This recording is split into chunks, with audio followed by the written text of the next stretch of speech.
అందరికీ నమస్కారం. నేను ఈవేళ పరకాల ప్రభాకర్ ఏం చెప్తాడో ప్రత్యక్షంగా విందామని వచ్చాను. ఎందుకంటే టీవీలో చూస్తూనే ఉన్నాం. ఇక్కడికి వచ్చిన తర్వాత నాకు తెలిసిన విషయం ఏంటంటే పరకాల ప్రభాకర్కి నాకు 30 ఏళ్ల క్రితం నుంచి పరిచయం. కనీసం 40 ఏళ్ళు కూడా ఉంటాయేమో తెలియదు, 30 ఏళ్ళు ఉంటుంది గ్యారంటీగా. లండన్ స్కూల్ ఆఫ్ ఎకనామిక్స్లో చదువుకున్నాడని తెలుసు. ఇప్పుడే చెప్పాడు డిగ్రీ అక్కడే చేసావంటే డిగ్రీ ఇక్కడే లైలా కాలేజీ అన్నాడు. మరి లండన్ స్కూల్ ఆఫ్ ఎకనామిక్స్ అంటే అక్కడ పిహెచ్డి చేశానండి. నువ్వు డాక్టర్ పరకాల ప్రభాకర్ వా అంటే అవును అన్నాడు. మరి ఎక్కడ రాసుకోవేంటంటే ఎవడో రాయిపోతే నేనేం చేయను అన్నాడు. నిజంగా నాకు తెలియదు. లండన్ స్కూల్ ఆఫ్ ఎకనామిక్స్లో పోస్ట్ గ్రాడ్యుయేషన్ చేశాడు అనుకున్నాను, కానీ అక్కడ డాక్టరేట్ చేసి వచ్చాడంటే ఈ మధ్యనే ప్రజలకు కూడా తెలుస్తుంది. ఇది మామూలు లెవెల్ ఆఫ్ నాలెడ్జ్ కాదు. దేంట్లోకైనా వెళ్తే పూర్తిగా రంధ్రాన్వేషణలో ఆ రంధ్రం ఒక పెద్ద దాన్ని ఏమంటారు, ఈ తవ్వుతూ ఉంటారు సొరంగం. ఇది రంధ్రాన్వేషణ కాదు, సొరంగాన్వేషణ చేశాడు. చేసి ఈవీఎంలు ఇది ఎవరికి తెలియని వాడికి కూడా అందులో ఫ్రాడ్ ఎలా జరగచ్చో చెప్తున్నాడు. కానీ అలా జరిగిందని జనం నమ్ముతున్నారు. ఎంతమంది వింటున్నారో నాకు తెలియదు, కానీ ఎందుకంటే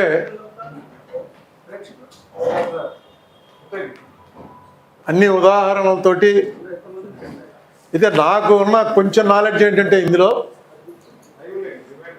మొట్టమొదటి నుంచి ఈవీఎంల్లో ఏం జరుగుతుంది అన్నది మళ్ళీ లెక్కెట్టిన తర్వాత చూసుకోవటం తప్ప అందులో మోడీ చేయొచ్చని మామూలు వాళ్ళకైతే తెలియదు.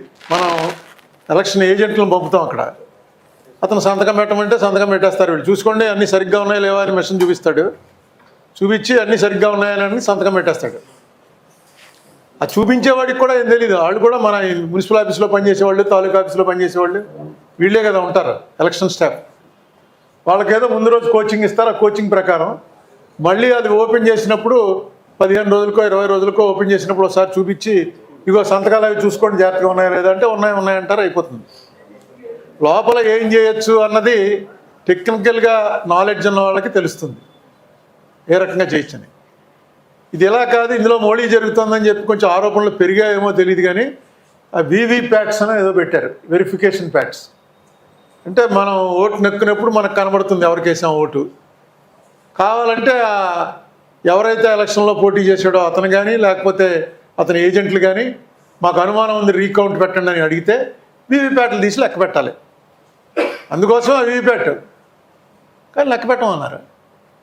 ఇక లెక్క పెట్టడం దానికి వీవీప్యాట్లు ఎందుకు? కోర్టుకు వెళ్ళారు. కోర్టు వారు విచిత్రంగా 5% కదా, 5% లెక్క పెడితే చాలండి అన్నారు. 5% లెక్క పెట్టండి, అసలు పెట్టిందే అందుకు. పోనీ వాడు ఎవడైతే అడుగుతున్నాడో రీకౌంట్ అని వాడి దగ్గర ₹1,00,000 తీసుకోండి, 10 లక్షలు తీసుకోండి, 10 లక్షలు కడితేనే లెక్క పెడతాం, మాకు అంత ఖర్చు అవుతుందని పెట్టేవాళ్ళు ఉన్నారు. ఎలక్షన్ అంటే కోట్ల మీద పోతుంది. ఇది ఎక్కడ లేదు అసలు. ఎందుకు పెట్టారు వీవీప్యాట్లు? మళ్ళీ అదో ఖర్చు తక్కువ. మామూలుగా ఎలక్షన్ కమిషన్ వేయడానికి ప్రొసీజర్ ఏదో ఒక అపోజిషన్ లీడర్ ఉండాలి, ఒక జడ్జి గారు ఉండాలి, ఒక ఇటు నుంచేమో రూలింగ్ పార్టీ నుంచి హోమ్ మినిస్టర్ ఉంటాడు, ఇంకోటి ఎవడో ఉంటాడని నలుగురు ఎంతమంది ఉండేవారు. ముందు అపోజిషన్ లీడర్ని తీసేశారు, ఇప్పుడు జడ్జిని కూడా తీసినట్టున్నారు. అంటే వాళ్ళే అపాయింట్ చేస్తారు ఎలక్షన్ కమిషన్ ఎవడన్నది. ఒకసారి నేను ఎప్పుడో చిన్నప్పుడు విన్నాను ఒక జోక్. రష్యాలో ఎలక్షన్స్ జరిగితే ఓటు వేయడానికి వెళ్ళేటప్పుడు వెళ్తే ఒకడు ఓటు ఇస్తున్నాడు, వీడు పట్టుకెళ్ళి అక్కడ డబ్బాలో వేయాలి అంతే. వీడి పని అది ఏంటో కూడా ఓపెన్ చేయడానికి లేదు. ఒకడెవడో నాలాంటి వాడు నెమ్మదిగా ఓపెన్ చేయబోతే వెనక నుంచి మిలిటరీ వాడు గన్ పెట్టి క్లోజ్ ఇట్ సీక్రెట్ బ్యాలెట్ అన్నట్టు. మనం ఏమన్నా టేపు కానీ వెళ్తున్నామా అనుమానం వచ్చింది. ఎందుకంటే ఎందుకు ఈ గొడవ అంతా మాకు చిన్నప్పటి నుంచి రాజకీయాల్లో తిరిగిన వాళ్ళం మాకు బాగా ఏంటంటే అసలు ఎలక్షన్ అయిన మరునాడు నుంచి మళ్ళీ ఏదో ఒక ఎలక్షన్ వచ్చే వరకు ఇదే గొడవ. మన వార్డులో ఎందుకు ఇంత తక్కువ వచ్చాయి, ఎవడోడు వేసి ఉంటాడు. అదిగో మాస్టర్ గోపాలరావు గారు ఆ రోజున ఎవరితోటో అంటున్నారట ఓడిపోతుంది కాంగ్రెస్ పార్టీ అని. అనగానే గోపాలరావు ఎలా ఎగెనిస్ట్ అయిపోయాడు. ఆయనకి ఎందుకు కోపం వచ్చింది అంటే మా మాస్టర్ గోపాలరావు వచ్చారులేండి అందుకని చెప్తున్నాను. ఇలాగా ఇదే పని మాకు రాజకీయ పిచ్చెక్కిపోయిన వాళ్ళకి. నాకు ఇప్పుడు అనిపిస్తుంది ఇప్పుడు ఇంకా పిచ్చ కూడా ఎక్కదా, ఆఖరిని ఏమవుతుందో ఎవరికి తెలియదు. ఓటింగ్ సంగతి ఒకటి మర్చిపోయి రాజకీయం చేసుకోండి అంటున్నారు. ఓటింగ్లో ఏం జరుగుతుంది అన్నది మీకు అనవసరం, మిగతా రాజకీయం మీరు చేసుకోండి. ఆ టైంకి డిసైడ్ అవుతుంది బ్యాలెట్లో ఎలా చేయాలి ఏంటని. ఇది ఎక్కడికి పోతుందో తెలియనటువంటి పరిస్థితి. ఒక రకంగా ప్రజాస్వామ్యం అనేది క్లోజ్ అవుతుందేమో అన్న భయం కూడా వస్తే తప్పేం లేదు. ఇంకొకటి మొన్న పరకాల ప్రభాకర్ అడుగుతుంటే చూశాను, సీసీ కెమెరాలను పెట్టారు పోలింగ్ బూత్ బయట. అంటే క్యూలో ఉన్నటువంటి జనం అది పూర్తిగా క్లోజ్ అయ్యే వరకు ఆ సీసీ కెమెరాలు రన్ అవుతాయి. మనందరికీ తెలుసుగా సీసీ కెమెరాలు. పోలింగ్ బూత్ల దగ్గర సీసీ కెమెరాలు పెట్టారు. రాత్రి 8 దాటిన తర్వాత 12 గంటల లోపు 40% పోలింగ్ అయిపోయింది. 8కేమో మీకు మొత్తం అక్కడ బూత్లో 1000 ఓట్లు ఉంటే రాత్రి 8 అయ్యేటప్పటికి 300 ఓట్లు పడ్డాయి. 8 నుంచి 12 మధ్యలో ఇంకొక 400 ఓట్లు పడ్డాయి అని వాళ్ళు లెక్క ఇచ్చారు. లెక్కిస్తే సీసీ కెమెరాలు చూపించండి, ఆ టైంకి ఏం జనం లేరు ఇక్కడంటే, సీసీ కెమెరాలు మేము చూసుకోవడానికి కానీ మీకు చూపించడానికి కాదు. సీసీ కెమెరాలు చూపించడం అనేది ఎక్కడ వినలేదు నేను. ఏ అఫెన్స్ జరిగినా ఇప్పుడు ఇమ్మీడియట్గా దానికి ఎవిడెన్స్ సీసీ కెమెరాలోనే చూస్తున్నారు. సీసీ కెమెరాలు చూపించట్లేదండి. ఎక్కడైనా ఓటర్లో చూపించారా? ఆయన చెప్తాడు అనుకోండి మళ్ళీ, నేను ఆయన చూసిందే, ఆయన చూపెట్టిందే నేను చూసి ఇంకా సీసీ కెమెరాలు ఎందుకు అసలు బోల్డ్ అంత డబ్బు ఖర్చు పెట్టి తీసుకొచ్చి పెట్టి అక్కడ ఆ టైం క్యూలు ఉన్నాయని చూపిస్తే మనకు కూడా సాటిస్ఫాక్షన్ అవుతుందిగా. ఇదిగో బిట్వీన్ 8 and 12 విజయవాడలో పలానా బూత్ దగ్గర ఇది పరకాల ప్రభాకర్ అనే ఆయన మమ్మల్ని క్వశ్చన్ చేశాడు, విజయవాడలో ఎవరు లేరని. ఇదిగో అని వాళ్ళే సుమోటో చూపించాలి. చూపించి ప్రజల్లో ఉన్నటువంటి ఏమైనా అనుమానాలు ఉంటే అనుమానాలు పోగొట్టాలి. అదేం చూపించట్లేదు. ఇది రష్యా వైపు పోతుందేమో అన్నటువంటి, అంటే రష్యాలో అది నిజంగా జరిగిందో లేదో నాకు తెలియదు. జోక్ మాత్రం కరెక్ట్గా రష్యాలో కమ్యూనిస్ట్ పాలన కాబట్టి జోక్కి అప్రాప్రియేట్గా ఉందని అనిపించి చెప్పాను. అంతకన్నా దారుణం ఇది. ఎందుకంటే still we call our selves as a democratic country. మనందరం సిటిజన్స్ అని మొన్నటిదాకా అనుకునే వాళ్ళం. ఇప్పుడు అది లేదని చెప్పి మొన్నే తేలింది. ఎందుకంటే మన దగ్గర ఉన్న ఏ డాక్యుమెంట్ కూడా సిటిజన్షిప్ కన్ఫర్మ్ చేయడానికి సరిపోవట. బహుశా ప్రపంచంలో ఇది ఇండియాలోనే ఉంటుందేమో, నువ్వే చెప్పాలి. నేను మనందరం కూడా దీంట్లోనే అసలు కాన్స్టిట్యూషన్ ముందు రాసుకున్నటువంటి దాంట్లోనే we the people of India అని రాసుకుని ఫర్ ద సాటిస్ఫాక్షన్ కింద వస్తుంది సిటిజన్ అని.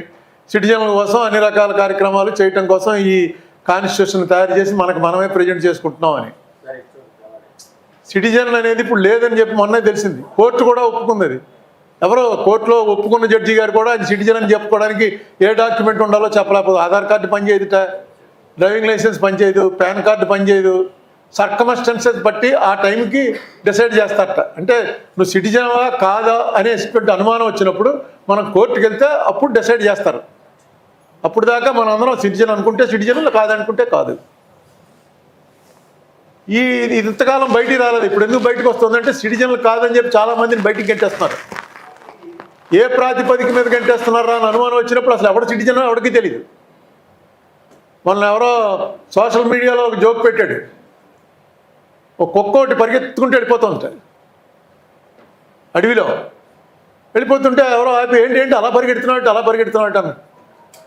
అంటే మొత్తం రాజుగారు చెప్పారు, అడవిలో ఉన్న గేదెలన్నింటినీ కూడా వెంటనే తీసుకొచ్చి రాజాస్థానం ముందు పెట్టమన్నారు అందుట. ఎవరు గేదెలు పెట్టమంటే నువ్వెందుకు పరిగెడుతున్నావు అన్నాను. నన్ను తీసుకెళ్ళి అక్కడ పెట్టిన తర్వాత నేను గేదెని ప్రూవ్ చేసుకుంటే వదులుతారు, లేకపోతే వదలరు. నీకేం తెలుసు ఇక్కడ రూలు, నువ్వు పరిగెత్తి నిన్ను పట్టుకుపోతారు అన్నట్టు. గేదె కాదని నేను ప్రూవ్ చేసుకునే వరకు లోపల ఉండాలి. గేదెలు పట్టుకోమన్నాడు ఆయన, అన్నీ పట్టుకుపోతారు వీళ్ళు. ఇప్పుడు అదే జరుగుతుంది. వాడెవడో బంగ్లాదేశ్ నుంచి వస్తున్నాడు, వీడెవడో పాకిస్తాన్ నుంచి వస్తున్నాడు. వాళ్ళ సిటిజన్షిప్ మనం ఏమనుకుంటాం అంటే ఈ ఆధార్ కార్డు ఉంటే ఇది సిటిజన్షిప్ ఏమో అనుకుంటాం, ఓటర్ కార్డు ఉంటే సిటిజన్షిప్ ఏమో అనుకుంటాం, పాన్ కార్డు ఉంటే ఇన్కమ్ ట్యాక్స్ కడుతున్నాం కాబట్టి ఇదేదో కొంచెం పెద్ద సిటిజన్ ఏమో అనుకుంటాం. ఇవేవీ కాదుటండి. ఎవరు చెప్తే నేను సిటిజన్ అవుతాను అంటే అది కూడా వాళ్ళు ఎవరు చెప్పట్లే. అప్పుడు ఉన్నటువంటి పరిస్థితులను బట్టి, ఆ సర్కమ్స్టెన్సెస్ని బట్టి నువ్వు సిటిజన్ అనేది తేలడానికి చాలా ఉన్నాయి తప్ప there is no such card to prove that you are a citizen. ఆలోచన చేయవలసినటువంటి టైం అయితే వచ్చింది. కొంచెం పెద్దవాళ్ళు ఓన్లీ ఇదేదో కేవలం రాజకీయ నాయకులకు సంబంధించింది అని అనుకుంటే చాలా పొరపాటు. ఇది రాజకీయ నాయకులకు కానీ రాజకీయ పార్టీలకు కానీ సంబంధించింది కాదు. ఇది ఎటు పోతున్నామో తెలియకుండా తీసుకెళ్తున్నటువంటిది. దీనికి నేను అడిగితే మళ్ళీ తప్పుపడతారేమో కానీ మొట్టమొదట దీన్ని టేకప్ చేయవలసింది ఎవరంటే చంద్రబాబు నాయుడు గారు. ఎందుకంటే ఫస్ట్ టేకప్ చేసింది ఆయనే. 2004 ఎలక్షన్లు అయిన తర్వాత ఈవీఎంల్లో తప్పులు జరగడానికి అవకాశం ఉందని ఫస్ట్ ఆయనకి సంబంధించినటువంటి ఆయన కూడా మీట్ అయ్యాను నేను. ఆయన పేరు హరిప్రసాద్ అనే ఆయన మీద పోలీస్ కేసు పెట్టి ఆయన ఈవీఎం పట్టుకొచ్చాడు ఒకటి చూపించడానికి. ఈ ఈవీఎం ఎక్కడి నుంచి దొంగతనం చేశామని ఆయన ఎక్కడో కోర్టు అరెస్ట్ చేసి ఈ వాజ్ ఇన్ రిమాండ్. తర్వాత నేను కలిసినప్పుడు ఆయన చెప్పాడు కొంచెం వివరాలు. అయితే నాకు టెక్నికల్గా అంత అర్థం చేసుకోగల కెపాసిటీ లేదు. బట్ డెఫినెట్గా నెగ్గినవాడికి ఓడినవాడికి అని కాదు ఇది. చంద్రబాబు నాయుడు గారు ఇప్పుడున్న స్టేటస్లో ఆయన మీద ఆధారపడి గవర్నమెంట్ నడుస్తున్నటువంటి సమయంలో అసలు ఈ ఈవీఎంలు అనే దాంట్లో కరెక్ట్ జరుగుతుందా, తేడా జరుగుతుందా? ఇక్కడ తేడా జరిగింది కాబట్టి చంద్రబాబు నాయుడు గారు అధికారంలోకి వచ్చాడు అని ఎవరు అంటలే. కానీ తేడా జరగడానికి అవకాశం ఉన్నప్పుడు ఇంతకుముందు ఏదైతే 2004లో ఉందో అదే రన్ అవుతుంది కదా. అప్పుడు ఇంకా కొంచెం ట్రాన్స్పరెన్సీ ఉంది. ఎలక్షన్ కమిషన్ అన్నవాడిని on par with president of India, chief justice of supreme court ఆ లెవెల్లో ఉండేది. ఇప్పుడు డైరెక్ట్గా is a servant of government అయిపోయింది ఎలక్షన్ కమిషన్. సో డెఫినెట్గా చంద్రబాబు నాయుడు గారి లెవెల్ మనిషే దీన్ని రైట్ చేస్తే ఇది ఈవేళ నేను మొదలెట్టింది కదా, ఇది నాదే, పేటెంట్ నాదే, నేనే ఫస్ట్ ఇది క్లెయిమ్ చేసిన వాడిని అని అడగచ్చు. ఇప్పుడు ఎవరన్నా తెలుగుదేశం వారు కనుక ఇది చూసుంటే, టీవీ ఇక్కడ ఎవరు ఉండుండ్రో, ఇది చూసుంటే ఒకసారి చెప్పండి మీ పార్టీలో కూడా చేస్తే కరెక్ట్ అని. లేకపోతే నెక్స్ట్ టైంకి మీ మీద ప్రయోగించవచ్చు. ఎవరి మీద వాళ్ళకి తెలిసిపోయిన తర్వాత, పట్టు తెలిసిపోయిన తర్వాత ఎవరి మీదైనా ప్రయోగించాలి. మీ మీద కోపం వస్తే మీ మీద, వాళ్ళ మీద కోపం వస్తే వాళ్ళ మీద ప్రయోగిస్తారు. మొన్న ఒక ఆయన కలిశాడు నాకు, వంగవీటి నరేంద్ర తీసుకొచ్చాడు. ఆయన దారుణం ఏంటంటే ఆయనకి ఇది తెలిస్తే ఏం తెలుసో నాకు చెప్పలేదు, ఎందుకంటే నాకు అర్థం అవుతాయి అని చెప్పాను. ఆయన మమతా బెనర్జీ ఓడిపోతుంది అని ఇంకా పోలింగ్ కూడా అవ్వలేదు, ఎస్ఎంఎస్ పంపాడు. ఎస్ఎంఎస్ కాదు, వాట్సాప్ మెసేజ్. స్టాలిన్ ఓడిపోతున్నాడు, పోలింగ్ కూడా అవ్వకుండా పంపించాడు. తమిళనాడులో స్టాలిన్ రాడు, అక్కడ మమతా బెనర్జీ నెగ్గదు. ఇవన్నీ ఎప్పుడు పోలింగే తీసి చూపించాడు, నాకు పంపలేదు, తీసి చూపించాడు ఆయన ఫోన్లో. ఎప్పుడు ఆ డేట్ చూసుకో, ఏ రోజున పంపాను నేను, ఆ డేట్లోనే నాకు తెలుసు. ఎందుకంటే ఇందులో ఈ ఆపరేషన్ చేస్తున్న వాళ్ళతోటి నాకు కొంచెం సంబంధాలు, ఫ్రెండ్షిప్లు ఉన్నాయి. వాళ్ళు ఏ స్టేట్లో ఎలా చేస్తున్నారో ఏంటో నాకు తెలుసు అని చెప్పాడు. చెప్తే ఎలా చేస్తున్నారా బాబు అంటే, అది నువ్వు కాదులే, నేను మళ్ళీ ఎవరన్నా కొంచెం టెక్నికల్ నాలెడ్జ్ ఉన్న వాళ్ళని తీసుకొస్తే మళ్ళీ నెక్స్ట్ కలిసినప్పుడు చెప్తాను. అతను అవన్నీ చూపించి చెప్తుంటే చాలా ఆశ్చర్యం వేసింది. మమతా బెనర్జీ 5,000 ఓట్లు తేడాతో ఓడిపోతే ఆవిడ కాన్స్టిట్యున్సీలో 15,000 ఓట్లు తీసేశారు. 50,000 50,000 15 కాదు సర్లో. స్టాలిన్ 1,00,000 ఓట్లు తీశారు. 1,00,000 ఓట్లు తీసేట స్టాలిన్ కాన్స్టిట్యున్సీలో. ఓడిపోకేమవుతుంది? ఇప్పుడు లాస్ట్ టైం అతను నెగ్గినప్పుడు చూసుకుంటే బూత్ వైజ్ తెలిసిపోతుంది ఏ బూత్లో మెజారిటీ వచ్చిందో. ఆ బూత్లో తీసేయండి రా ఓట్లు అంటే తీసేస్తారు. ఇప్పుడు తెలంగాణలో కూడా కాంగ్రెస్ పార్టీ అధికారంలో ఉంది, వాళ్ళు ఏదో చేస్తున్నారు అక్కడ. ఇక్కడ కాంగ్రెస్ పార్టీ లేదు, ఇక్కడ 2 పార్టీలు బీజేపీకి ఎలియన్సే. ఒకళ్ళు డైరెక్ట్ ఎలియన్స్, ఒకళ్ళు ఇండైరెక్ట్ ఎలియన్స్. అందుకే ఇక్కడ ఎవడో పట్టించుకోవట్లేదు అసలు. ఎవడోట్లు తీసేస్తున్నారో జాగ్రత్త చూసుకోండి. చాలామంది ఓట్లు ఉండవు ఎలక్షన్ టైంకి, ఎవరిని తిట్టడానికి కూడా ఉండదు. ఎందుకంటే తిడితే ఇప్పుడు తీసుకెళ్ళి లోపలేస్తున్నారు. కొడితే ఏమన్నారు కానీ తిడితే మాత్రం తీసుకెళ్ళి లోపలేస్తున్నారు. రేపు ఎలక్షన్ టైంలో ఎవరిని తిట్టడానికి లేదు, తిట్టేయడం లోపలేస్తారు. ఈ పరిస్థితిని ప్రివెంట్ చేయడానికి ఒకటే ఏంటంటే, జనాల్లో ఒక అవేర్నెస్ వచ్చింది. ఇప్పుడు ఇక్కడ మనం ఈ మీటింగ్ పెడితే, ఈ మీటింగ్లో మనం ఎక్స్పెక్ట్ చేసినటువంటి జనం రారని మనకి తెలుసు. ఆదివారం ఈవినింగ్ పెట్టాం కాబట్టి కొంత తగ్గిపోతుంది. జనరల్గా ఈ సబ్జెక్ట్ టీవీలో చూస్తున్నాం కదా అని. కానీ ఇది ఇంటింటికి చేరవలసినటువంటి మెసేజ్ అని నేను నమ్ముతున్నాను. ఎలక్షన్లో పనిచేసే ప్రతి కార్యకర్త, ఇది ఎలక్షన్లో ఎలాగైతే మన గుర్తు గురించి మన ఎంపైర్ ఈ డోర్ టు డోర్ క్యాంపెయిన్ అని ఎలా తిరుగుతారో, అలా ఇప్పుడు కానీ తిరగకపోతే ముందు ఎలక్షన్లు ఏముండవు. ఉన్నా అది ఓన్లీ నామమాత్రానికి దిగజారిపోయేటువంటి ప్రమాదం కనబడుతుంది. ఇంకా ప్రభాకర్ ఏం చెప్తాడో అందరం విందాం. ఆయన చెప్పిన తర్వాత కొన్ని క్వశ్చన్లు కూడా అడుగుతాట.